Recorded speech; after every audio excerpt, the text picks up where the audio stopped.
Getting ready to head into the city for my work week, and I did get my first suggestion topic, and I wanted to do that really quick before I head out. So, from my niece, who is also a nurse in the healthcare field, obviously, she wanted to talk a little bit about Benadryl and the efficacy and the management of agitation and aggression in the mental health setting.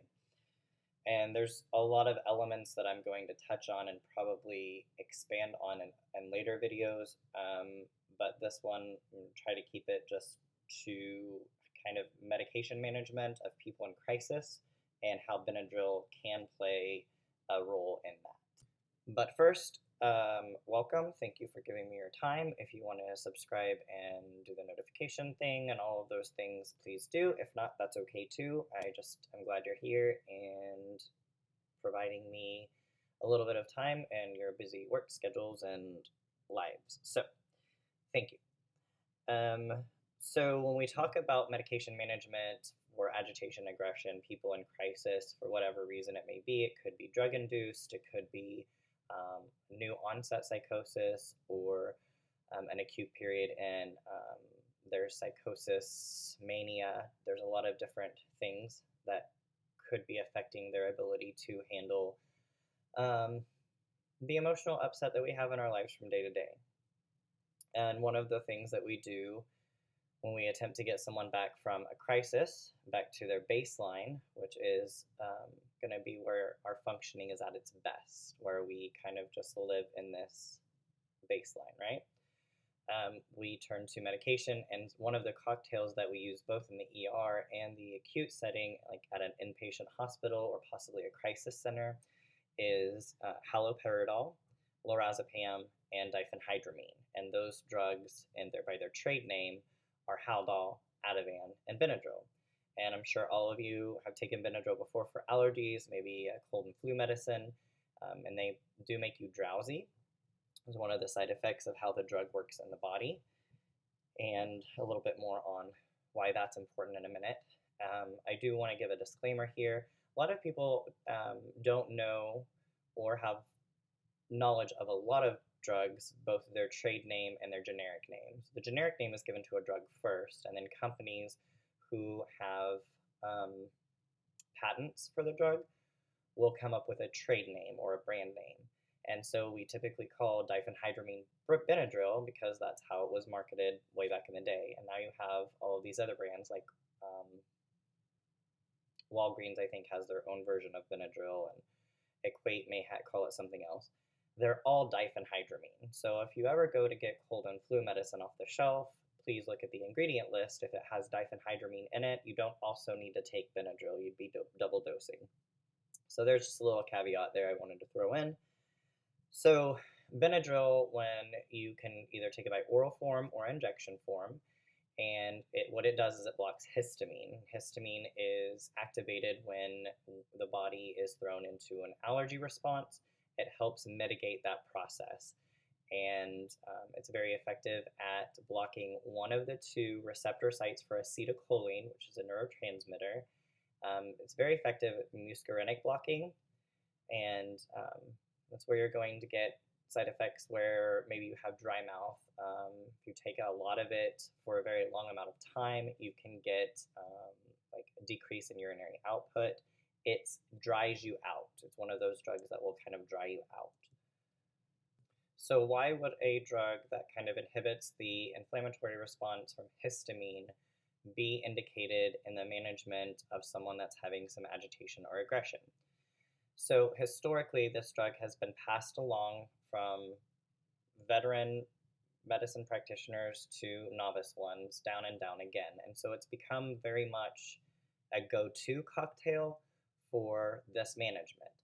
And there's kind of two theories as to why it's utilized with Haldol and Ativan. One is its sedating properties. If you've taken Benadryl, you're aware that it can make you very tired.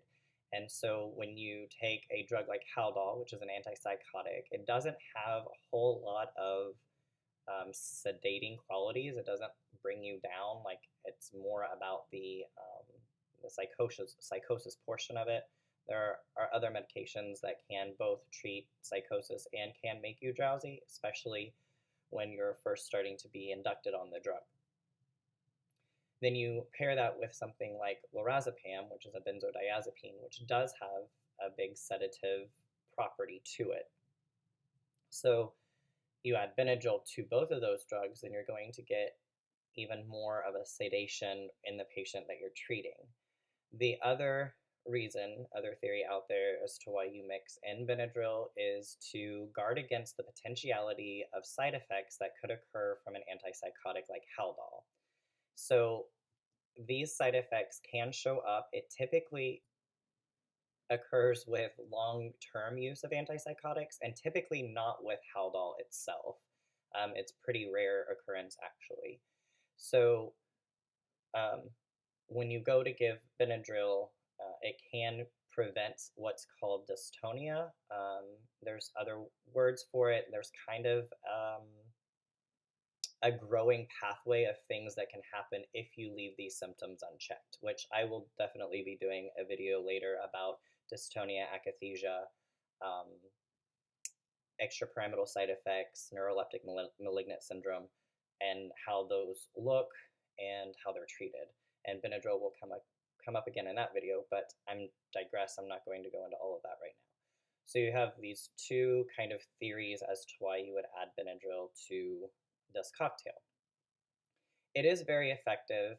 I can say that I have seen instances in where it's used and not used, and that both can be beneficial. It can be not necessary, and I've seen times where it is used and you think maybe that could have been necessary. I don't personally have any research evidence to back that up, only my lived experience when treating patients.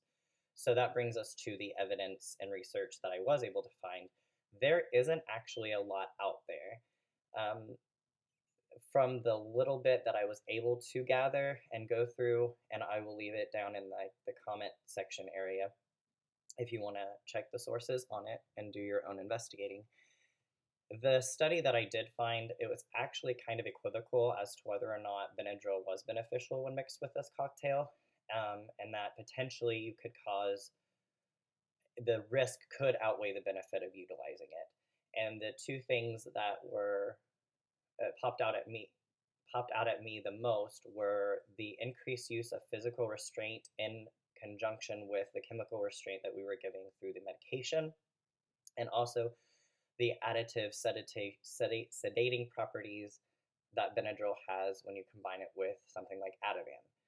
And so in order to guard against the risk of potentially driving someone's respiratory drive down, and also increasing hypotension, low blood pressure, and increased sedation, and potentially obtending the patient where they're unable to wake up or respond to you as readily as they could if they were at their normal baseline without medication, these would be risks that you would want to take into account before choosing to actually add Benadryl into the equation.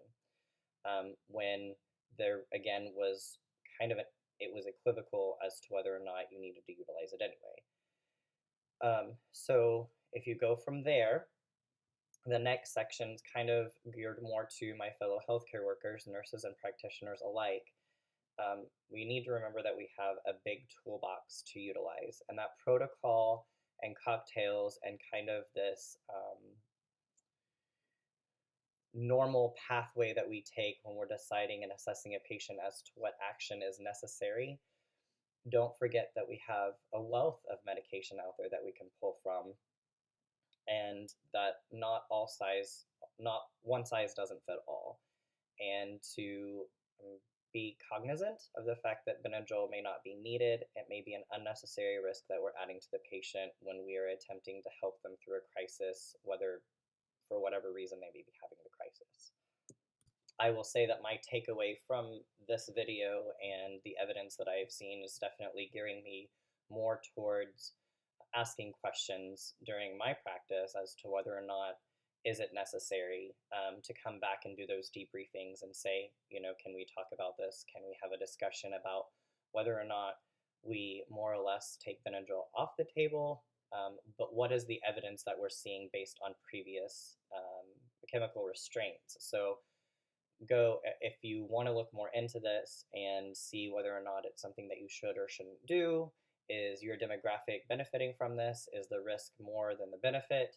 You need to go back and go through the chemical restraints that you've had and the assessments that the nurses have been doing post restraint to see if your patients are sedated more than you want them to be, their response level, how long is it taking them to um, come back to a baseline without medication, and also, um, I just got lost in my thoughts, sorry. Are there other medications that could potentially be beneficial to them?